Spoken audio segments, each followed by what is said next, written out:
Bonjour à tous, ici Overboss et j'espère que vous allez bien. Alors, aujourd'hui, une nouvelle vidéo pour parler des femmes dans le monde du jeu vidéo en général. Mais dans l'article, on va aussi parler un peu plus du monde de l'e-sport. Donc, c'est un article de la crème du gaming. Alors, bon, titre, les femmes dans l'e-sport, est-ce que c'est le futur de la discipline? Bon, spoiler, je ne pense pas, mais on va passer plus en détail. Donc, un milieu très masculin, comme celui des jeux vidéo et de l'e-sport, tend à être bousculé par l'arrivée des femmes. Les codes sont brisés, les langues se délient. Elles s'enracinent dans un univers de base masculin et dans lequel il est difficile en tant que femme d'évoluer. Que ça n'en déplaise à certains, les femmes sont sûrement l'avenir de l'e-sport. Pourquoi? Eh bien, parce qu'elles sont tout simplement nouvelles. Alors évidemment, le terme de nouveau n'est pas forcément adapté. Des femmes étaient déjà présentes dans les milieux bien avant sa démocratisation au grand public. Mais force est de constater que le milieu du jeu vidéo est masculin. Il tend à se féminiser petit à petit. Mais quelle est réellement la place des femmes dans ce milieu? Pour rappel, le marché de l'e-sport équivaut à environ 50 millions d'euros uniquement en France, selon une étude de Cefaid. Ce chiffre de 50 millions d'euros a été atteint en 2019. En comparaison, l'Espagne n'est qu'à 27 millions, le Royaume-Uni à 71 millions sur la même période. C'est donc une manne financière très conséquente pour les milieux. En plus de tout cet aspect financier, c'est également un milieu qui se professionnalise. En effet, en 2016, la loi pour une république numérique crée un nouveau statut pour les joueurs et joueuses professionnels de jeux vidéo. Cette création d'une réglementation encadrée vient définir les contours d'un milieu qui tend à se légitimer auprès du grand public. Le jeu vidéo n'est plus uniquement un média, il devient un médium pour la création de compétitions partout dans le monde.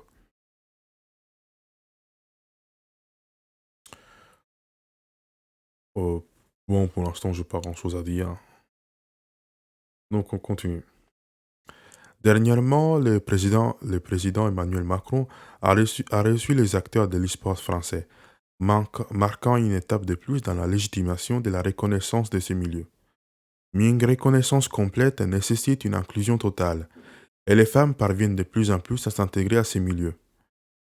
Pour rappel, la moitié des joueurs sont désormais des joueuses, mais uniquement 6% des joueuses sont professionnelles, jouant à des compétitions avec des classements en 2020.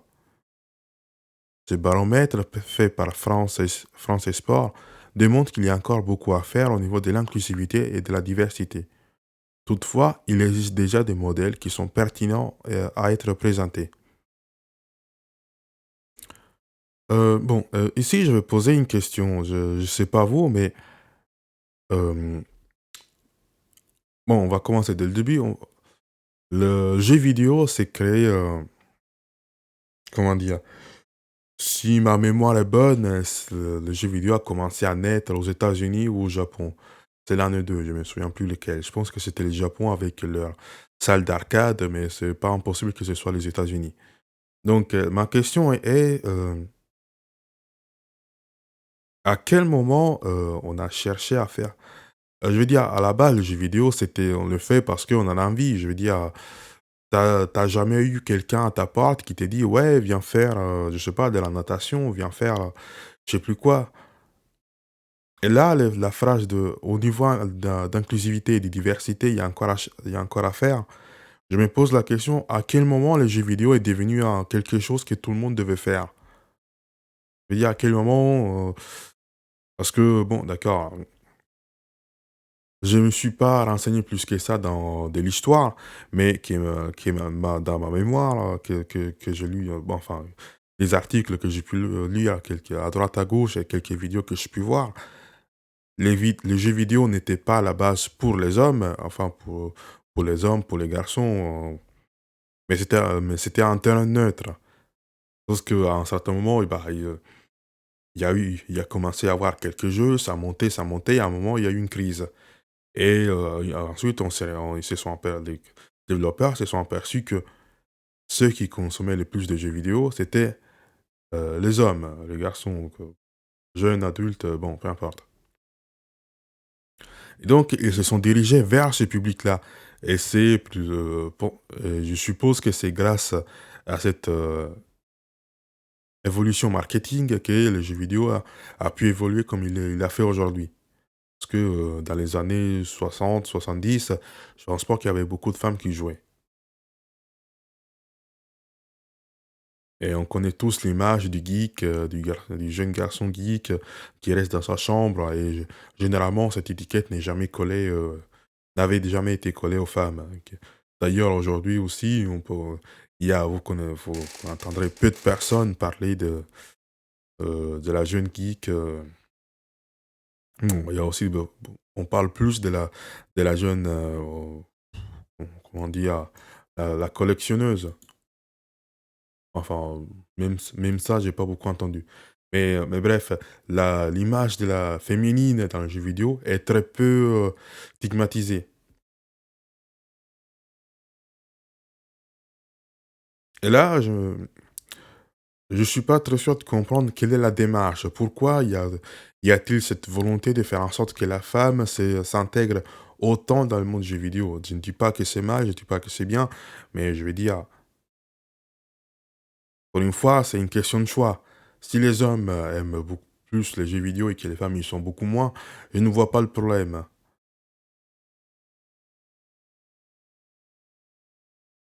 Et je sais pas, ça me paraît bizarre. On continue. Dans un premier temps, nous pensons évidemment aux joueuses. Il y a de plus en plus de joueuses e-sport sur la scène compétitive. On peut penser en France à Cayenne, une référence sur les jeux de combat que l'on ne présente plus. Finaliste de l'Evo, elle est à elle seule un modèle pour les femmes souhaitant se lancer dans l'e-sport. Mais de manière plus globale, ce sont les acteurs majeurs de l'industrie qui se mettent à travailler sur une représentation plus grande des femmes.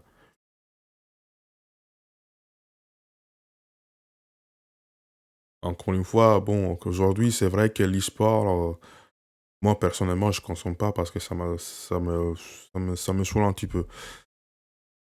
Parce que j'aime bien les jeux vidéo, mais encore une fois, toute cette question de l'e-sport, là, de regarder les mecs se fighter je sais pas, League of Legends ou sur Overwatch, ça va 5 minutes, mais en vrai, je comprends pas trop le délire.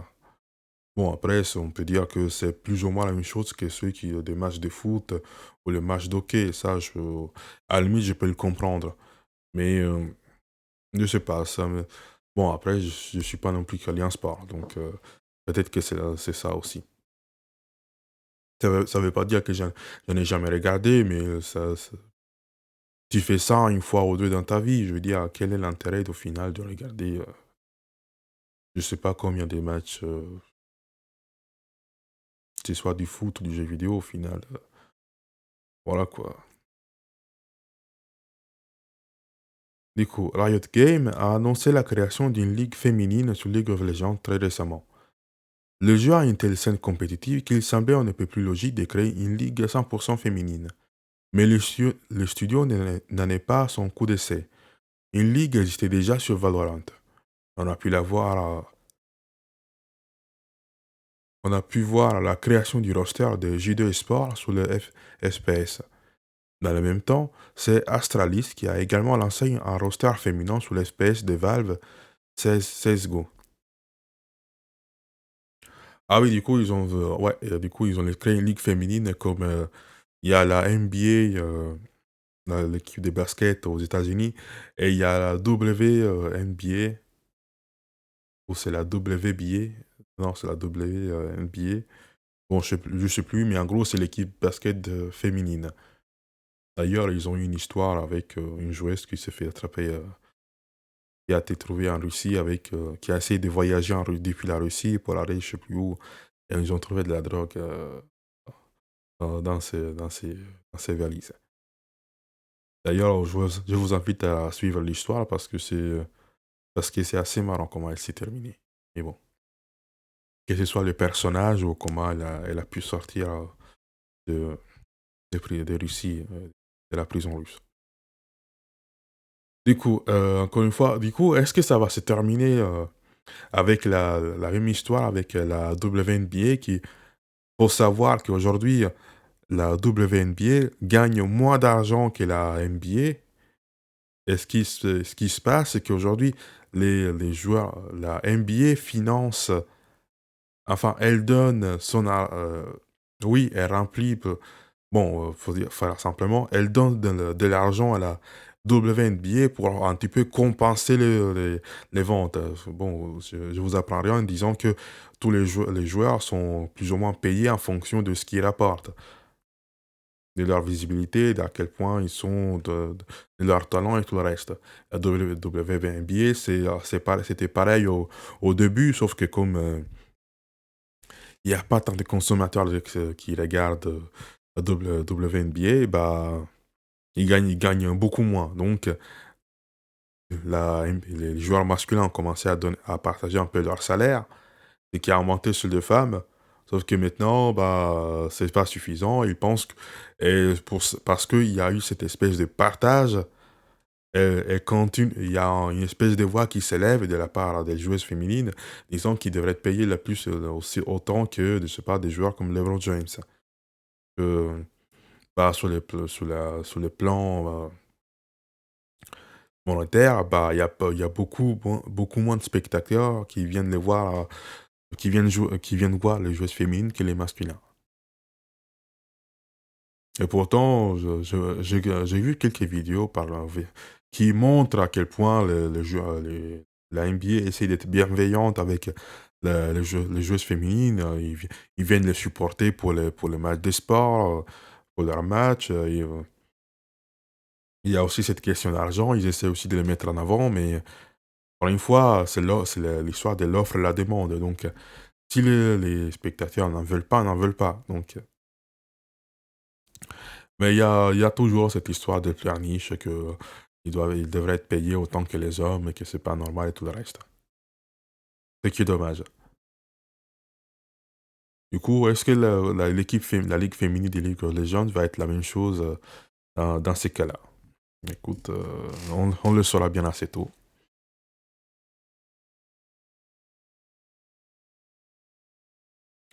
Du coup, on continue. Si on regarde du côté français, Ubisoft a créé une ligue Rainbow Six Siege féminine pour le Brésil. Et le niveau est élevé. À l'image de leur homologue homme qui roule sur l'Amérique centrale et latine, les équipes féminines brésiliennes sont largement en avance sur l'SPS français. Sur la scène R6, nous pouvons même présenter Laurie Leger, aka Liyun, Lilun, coach actuel de Wolf Esport, ancien roster Vitality, qui enchaîne les excellents résultats depuis plusieurs mois. Avec son équipe, elle se qualifie pour les trois majors de l'année, ce qui donne à l'équipe des grandes chances de se qualifier pour les sites invitationnels qui aura de nouveau lieu à Montréal. Un bon CV, dira-t-on. Un bon CV dans le monde des jeux vidéo. Je pense pas que si tu vas être astronaute, ça leur dit quelque chose, hein. Mais bon. Et encore une fois, je dis très bien, qu'il y ait des équipes féminines, c'est très bien, c'est beau. Personnellement, je ne veux pas en consommer, mais ok, hein, j'ai pas de problème. Évidemment, nous pourrions prendre encore plein d'exemples pour illustrer cela, mais il y a tellement d'exemples de joueuses pouvant servir de modèles qu'il nous faudrait des heures. Néanmoins, il est important qu'il y ait un vivier de talents qui ne demande qu'à être mis en avant. Et oui, l'e-sport ne se limite pas aux joueuses. Que serait la discipline sans des commentatrices et des analyses? Eh bien, en France, nous en avons aussi. Laure Vallée est une référence. Dès 2015, elle réalise des interviews de joueurs professionnels sur League of Legends. Elle intervient régulièrement sur les plateaux d'e-sport comme les Canal Esport Club ou encore Beln Esport. Spécialiste de la discipline, cela lui vaut évidemment des critiques de la part des petits frustrés qui n'apprécient pas qu'une femme réussisse dans ces milieux. Pour se rendre compte de sa connaissance, il suffit d'aller la suivre sur YouTube ou Twitch. Vous trouverez plein d'émissions, d'interviews et d'analyses qui vous permettront d'appréhender les sports d'une toute autre manière. Bon, je sais pas si juste rassembler tout le monde à la même panier en disant que ce sont attends, c'était des petits frustrés, je sais pas. Moi personnellement, je connais pas trop le milieu, donc je me dis que oui, il peut y en avoir, mais s'il y a aussi des abus de langage. Et il y a aussi cette puissance, cette volonté de puissance de mettre la femme en avant. Je pense qu'il y a aussi des gens qui vont commencer à dire: Les gars, calmez-vous, il y a trop de femmes par ici. L'agenda est trop poussé, ça fait mal aux yeux, c'est bon. Donc, faute de preuves, bah, on est forcé de donner un peu de crédit à l'article, mais je pense que dans les faits, je pense qu'il y a des abus des deux côtés. À l'international, on peut penser à Jess Goat, ancien coach et désormais talent récompensé sur Valorant, et Rainbow Six Siege. L'américaine est également finaliste dans la catégorie analyste et sport de l'année. Elle analyse les moves tactiques avec une telle précision que sa récompense est plus que méritée. Côté européen, on peut mentionner Age Jox Depourter. Ok. Ça donne combien au Scrab, ces noms? Attends, non, les Scrabble, c'est des objets, c'est pas des prénoms. Ah, ça. Ancienne joueuse et actuellement journaliste diplômée de l'université de Gand. En 2018 et 2020, elle remporte tout simplement le prix des meilleurs hôtes de sport. Et pendant 3 années de suite, elle est récompensée en tant que meilleure commentatrice e-sport. J'imagine que c'est elle, ai-je reporter.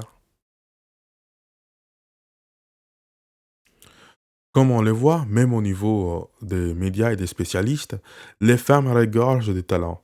Elles sont de plus en plus mises en avant pour leur grande connaissance du milieu et parviennent à se faire une place dans ces secteurs encore très masculins. Enfin, il est important de parler de celles qui organisent les événements. Celles qui sont à l'ombre en 2017, selon une enquête du CEL, il n'y a que 15% de femmes dans les studios de jeux vidéo, ce qui est bien trop peu. Mais toutefois, il est important de remarquer que dans les postes de marketing, communication et événementiel, la tendance s'équilibre beaucoup plus que du côté du développement. Ainsi, il n'est pas rare que de nombreuses femmes anonymes du grand public soient à l'origine des grandes compétitions d'e-sport.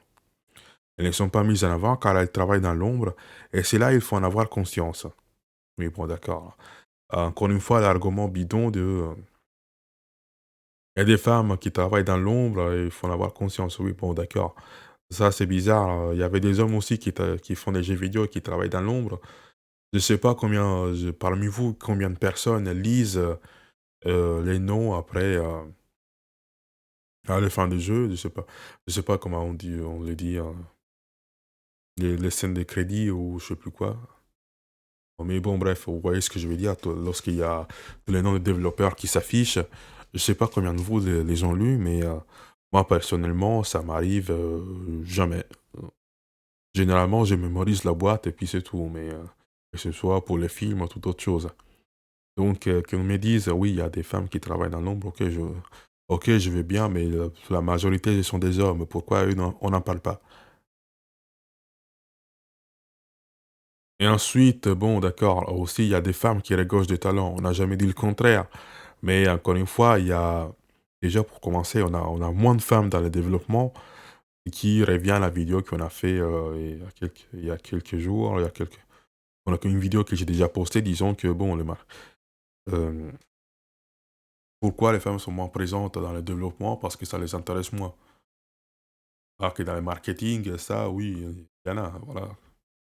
Marketing, c'est plus, d'ailleurs, le marketing, c'est plus une question de compétences enfin, des compétences dans la communication. Et ça, on sait que beaucoup de femmes excellent dans ces domaines-là. Donc, ça me paraît normal que ce soit un petit peu plus équilibré. Même si je me doute aussi qu'il doit y avoir quelque part quelques demoiselles qui doivent être mises en avant pour plus que ses compétences et un peu plus que le et aussi un petit peu plus pour, c'est que son aspect visuel. Hem, OK, on continue. En plus de cela, on peut noter des associations qui tentent de créer des tournois exclusivement pour les femmes ou bien pour les inclure de plus en plus. Alors, j'espère que les organisations qui vont créer ces tournois ne vont pas mettre des milliards parce que je peux vous le dire tout de suite, il y aura pas beaucoup de spectateurs et il y aura pas beaucoup de, comment dire, de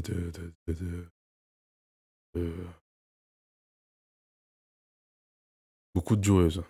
Bon, après, je peux me tromper, mais ça va faire la même chose que la WNBA. Combien de personnes s'intéressent vraiment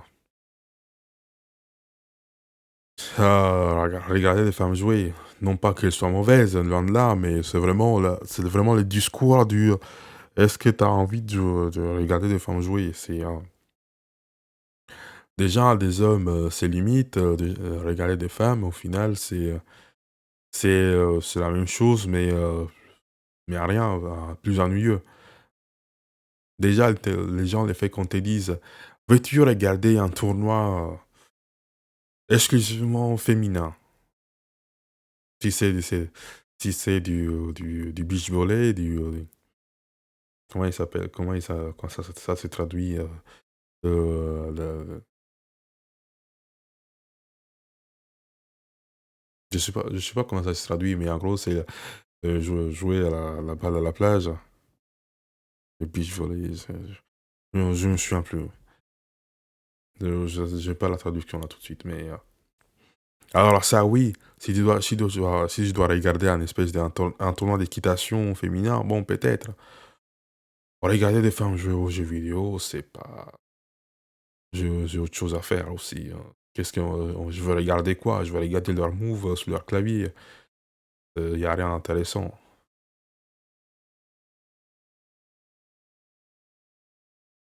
Et je suis pas sûr qu'il y ait vraiment tant de monde que ça qui va les voir. Voilà. Après je peux me tromper, peut-être qu'ils feront un carton et qu'ils vont même dépasser les homologues, masculins, mais, est-ce que ça va être le cas? Je me le demande. Du coup, continue, où est-ce que j'étais?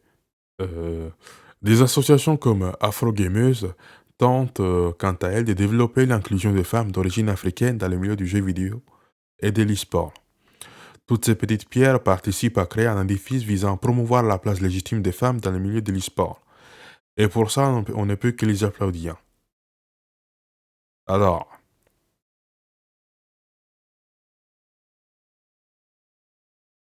j'aimerais juste, je, euh, je sais pas quel est le but de je pense que, en fonction de quel pays vous allez les chercher, je pense que les problèmes en Afrique sont plus importants que d'avoir de l'inclusion des femmes dans les jeux vidéo. Je pense que il y a plus important à faire, mais après c'est que moi.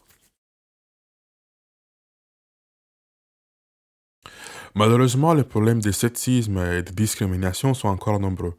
Nous pouvons le voir avec les problèmes qui ressortent régulièrement dans l'industrie ou même dans les équipes e-sport. La place des femmes n'est pas toujours acquise et il y a encore énormément à faire. Ce que nous pouvons faire à notre échelle, c'est de les encourager et dénoncer les comportements problématiques.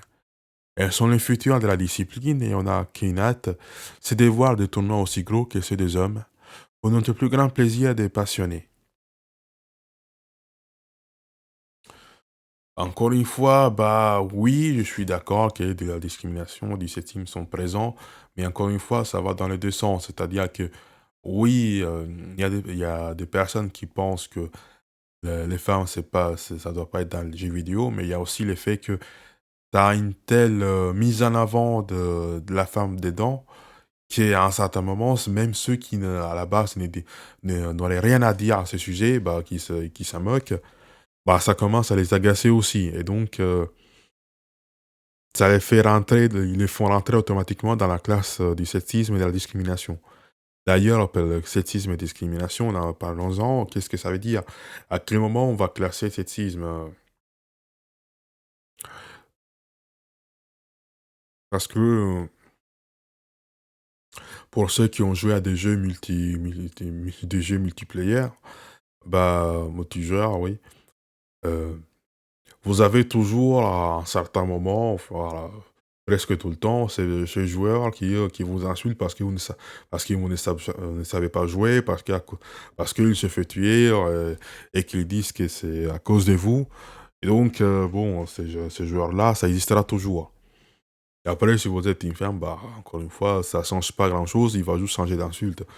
Il va peut-être vous clasher plus violemment, mais voilà, ça revient au même.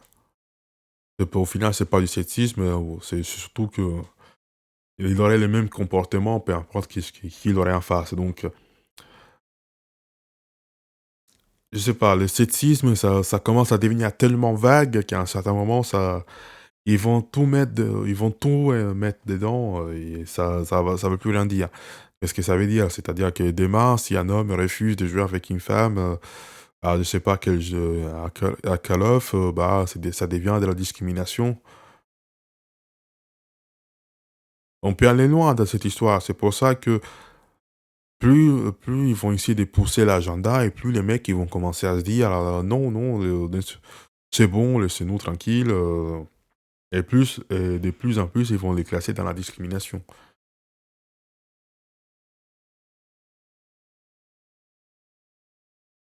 Mais voilà, c'est dommage de voir que même un terrain neutre, un terrain qui était à la base neutre, comme les jeux vidéo, se soit maintenant retrouvé à faire partie d'une guerre des genres qui n'avaient pas spécialement intérêt à exister. C'est vrai que cette mise en avant a permis à certaines femmes de se mettre aux jeux vidéo. Je ne pense pas qu'elles soient malheureuses, mais au contraire. Mais au final, est-ce que cet tapage, ça vaut vraiment la peine? Parce qu'au final, vous créez juste de- des problèmes qui, à la base, ne pourraient ne pas exister, qui existeront toujours. Il y aura toujours ces personnes qui diront, bon, des hommes qui diront que, bon, la femme dans les jeux vidéo, ça n'a pas sa place, mais au final, bah, ça va juste créer des est-ce qu'ils vont faire quoi là après? Ils vont séparer les femmes, ils vont faire que des tournois masculins et que des tournois féminins? Bah, je pense pas parce que la plupart des spectateurs, bah, vous les trouvez chez les tournois masculins et je peux vous dire entre un tournoi masculin et féminin, je pense que la plupart vont aller vers, les tournois masculins. Pas parce que les hommes sont meilleurs, mais parce que, il y a cet esprit, cette mentalité que ça va être plus intéressant. Je sais pas si vous avez vu une fois des matchs de foot féminin ou des matchs de basket féminin. Bon, je m'ennuie un peu. Déjà, je regarde les sports, les baskets et le foot masculin, ça me branche un peu plus, même si ça m'agace aussi des fois. Mais voilà. Donc, en tout cas, je leur souhaite bonne chance à ces femmes qui vont se lancer. J'espère que bah, elles vont réussir, qu'elles vont s'améliorer, vont être des bonnes analystes, des analystes, et puis voilà, tout le reste. Mais honnêtement, je pense que ce tapage va durer encore une bonne trentaine d'années parce que au final, vous pouvez mettre tous les médias que vous voulez en face, ça n'intéresse pas tant de monde que ça. Et je pense pas que ça va intéresser tant de monde que ça. Bon, c'était tout pour aujourd'hui. Je vous dis à la prochaine. C'était Overboss. Allez, salut!